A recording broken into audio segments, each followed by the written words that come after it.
Hello po, hello everyone. Magandang hapon po sa inyong lahat. Maulan na hapon sa ating lahat.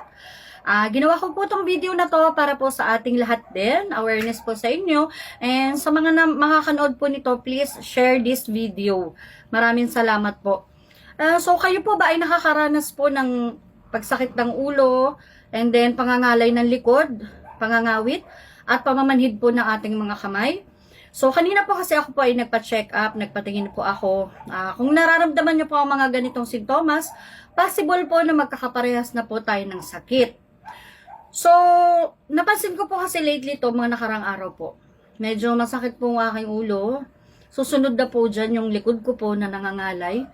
And then, pangatlo ko po nararamdaman yung pamamanhid po ng aking kamay. Yan, tatlo na yan. At yung pang-apat po, halos talagang mabilis po uminit yung ulo ko. So ngayon po, nagulat po ako sa result ko, sa sinabi ng doktor sa akin, sa result na yun na hindi ko pa alam na ako po pala ay may ganun ng sakit. So yun po, ang result po, ang sinabi niya po sa akin ay, ako daw po ay walang pera. Ganun po pala ang pakaramdam, no? Pag walang pera. Aray ko.